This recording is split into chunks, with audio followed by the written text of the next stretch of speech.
Hey everybody, I'm back. It's your girl Afro Story. Trying to figure out what I'm going to title this video. I don't know yet, so I guess over the course of the 10 minutes I'll figure it out. But anyway, for those of you all that have not seen my earlier videos or just have recently subscribed to me, I am a writer. I'm also a doctoral student for anthropology. So those are two of the things that make up my story. And some of the things that I write African American literature. I've written two short stories recently. I've written several short stories, but two of them that I'm shopping out right now. And I've written for my thesis a novel called Contact that blends magical realism with African American lit or African diaspora literature.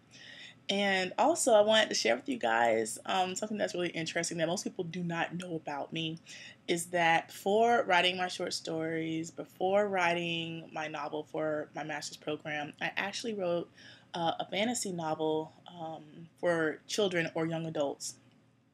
And that was actually the first project that I did that led me into wanting to refine my craft and wanting to evolve as a writer. And because of that progression or that evolution in my craft, I've done major revisions on that first novel.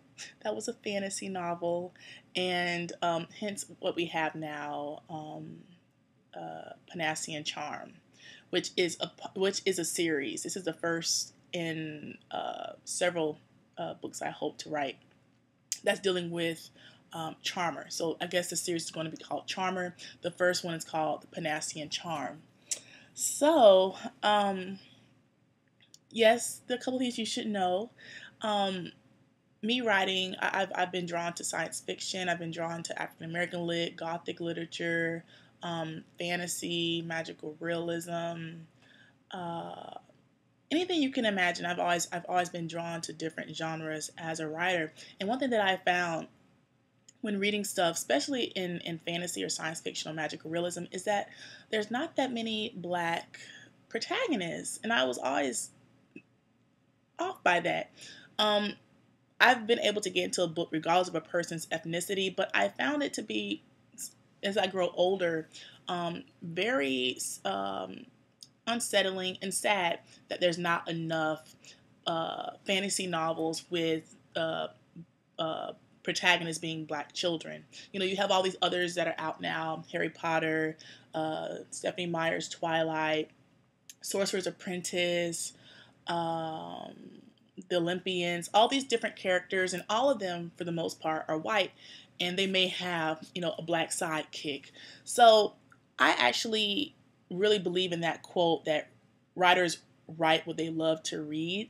And I really love fantasy. And as I began to write Panacea and Charm, it naturally evolved with the characters, the main character anyway, being a black person. And actually, my novel for my master's program is actually a black girl, 16 years old. For my fantasy novel, it's actually a boy.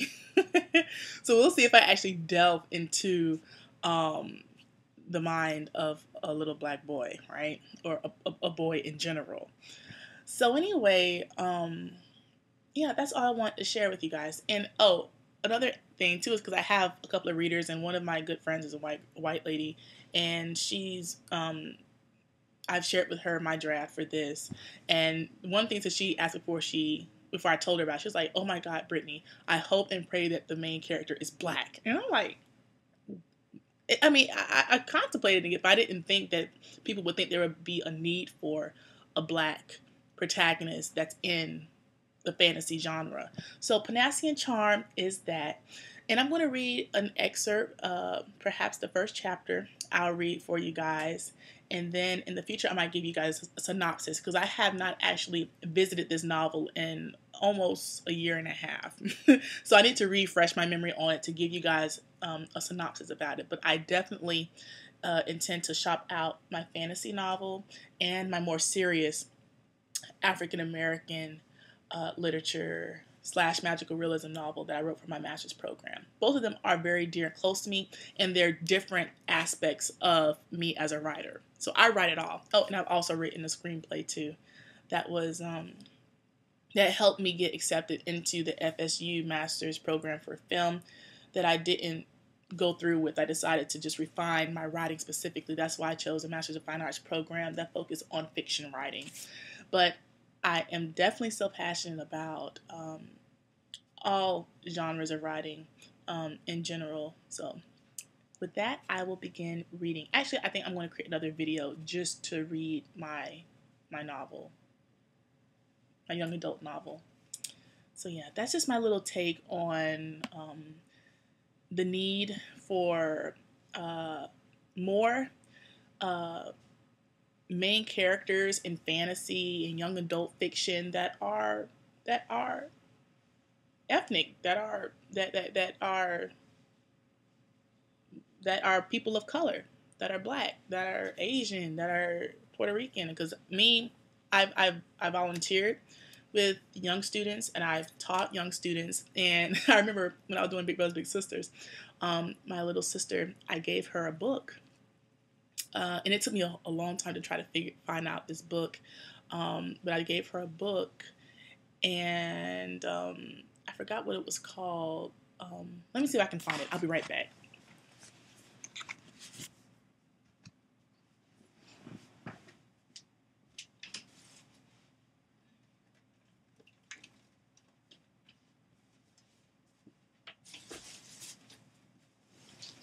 Okay, sorry y'all, I'm back.